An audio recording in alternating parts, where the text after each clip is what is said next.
Hi everyone, it's Eliana, and it has been a really long time since I've done a card video, but I am just going to jump right in. I am using a stamp set from Reverse Confetti, and it is called No Tomorrow. I did just get some of the Karin markers, and I found that the best paper to use was the Canson Montval watercolor. My friend Chris told me to try those. For some reason, the Bristol kept pilling up on me, and I found this one gave me the best result. I did just start by coloring this very sloppily because it is a small image and it's a dinosaur, so it's got a lot of texture, so I didn't really think it needed to be smooth or anything like that.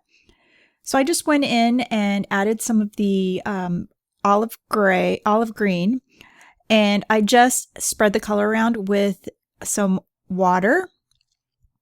And I did do a couple of layers of color just to deepen the intensity of the colors. I did find that the gray markers, for some reason, don't blend on the paper. So you do have to color them onto a surface and then transfer it over with a wet brush.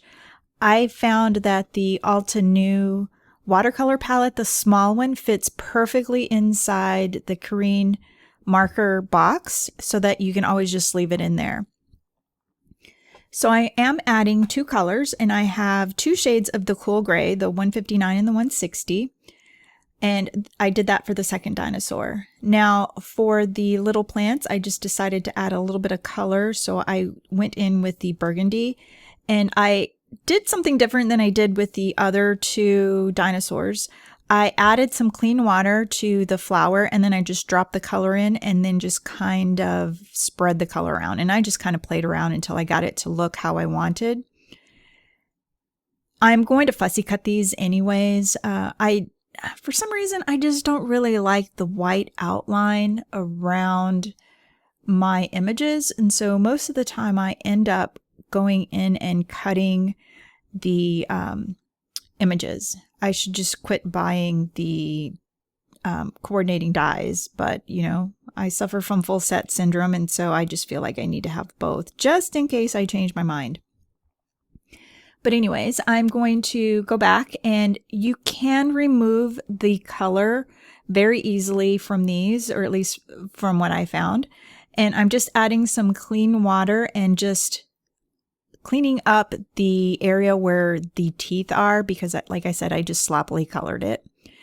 And it's cleaning up pretty well. And what you can do is you can go back and you can add some white gel pen to the teeth if you want them a little bit wider. I think I did that, I'm not sure. And then I'm going to do some overstamping later on, so it'll cover up any of the mistakes that you did with the white gel pen. So I'm going back and adding some more of the dark gray back into the second dinosaur.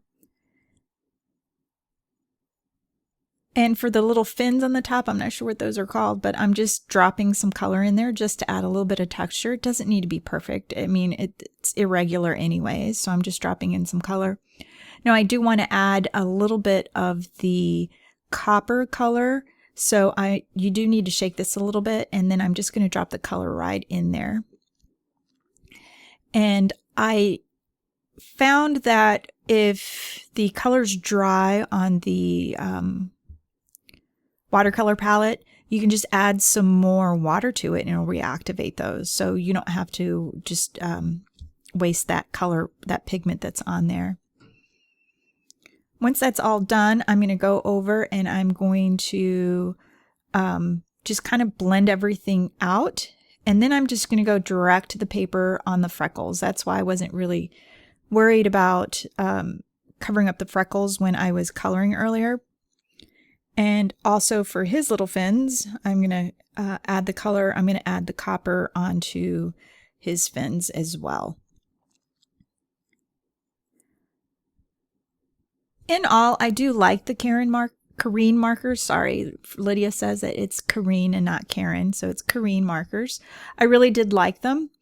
Now that all of my images are colored, I'm going to pop this back into my MISTI, and I'm just going to add some VersaFine Clair black ink onto the images, and that way I could do some overstamping and add some clear embossing powder. This is the new MISTI. We don't have it yet. It's been delayed, but we should have it sometime at the beginning of July. So hopefully we'll start taking our pre-orders and it'll be ready to ship out beginning of July. So just be patient. With all the pandemic stuff going on, it did delay things a little bit, but we're super excited to start showing that with our design team. But I've already cut all my images out. I did fussy cut, and now I'm taking a black marker and just going around the edges and cleaning up. It'll make it look a little bit more finished, like it was intentional and not cut out. Now for the background, I'm going to use my pixie spray with my picket fence grass stencil, and I'm just going to use the lines on my grid mat to kind of make the horizon line as straight as possible. It doesn't have to be perfect, and I am using my mouse pad. The mouse pad is an upgrade to the MISTI, so it is a separate purchase, but you could use that to do your ink blending and you can wipe it up afterwards. I like it. You can flip it over and you have the foam on the other side, so you can stamp on it inside your MISTI, and it does fit into the new MISTI. So right now I'm just using some black soot distress oxide for the bottom. I kind of want to make it a little monochromatic, so I'm sticking to some very muted colors.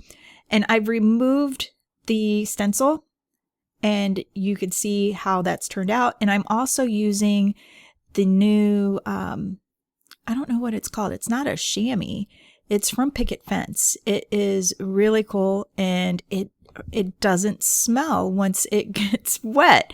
I really like the fact that you could have it in your little container and you go back, and I found that it doesn't have a smell to it. So that's super exciting for me.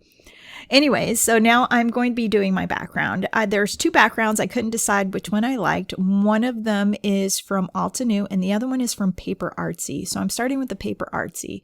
I did go back and cover up the grass so that I wouldn't get any of the lighter distress oxide onto the grass because it does layer. Once I have that removed, I'm going to go back and I'm going to add another color of the distress oxide. I did use Stormy Sky for the rock looking background, and now I'm adding some iced spruce for the sky. So I'm just going over everything, and I'm not going very dark on the bottom so that I'm not going to ruin the grass. But anyways, there's the background. Once that's done, I'm just going to wipe up my mouse pad, and it'll be good to go for the next one. Here's the other background that was from Altenew. Now for the sky, I am using this Lawn Fawn set that had the clouds and the sun, and that one is called Spring Showers. And I've already pre-cut those, so I just ran those through my die cutting machine, and I'm just going to add, build my scene here and see where I want all my images to be. So you could see both of those stencils created a nice background, and I'm just adding my little elements. I did go back and stamp some more of the little plants so that I could do 3 on each. And now that everything's adhered, I did adhere it with foam, and I'm going to go back and add my sentiment. I positioned it where I wanted in the sky, and I'm just going to make sure that it's straight. So I'm using this little piece of acetate with the grids on it, which you can find free on my website. You can just download it for free and then print it onto some transparency on a laser printer, and you could use it over and over again. And you can print as many as you want. So I'm just adding my little sentiment there. And then what I'll do is I'll go back and I'll trim the edges of the sun. So here's my 3 panels that I made. I just need to adhere it to my card base. And thanks so much for watching. And I hope you hit the subscribe button And don't forget to give this video a thumbs up, and I hope you have a great day. Bye.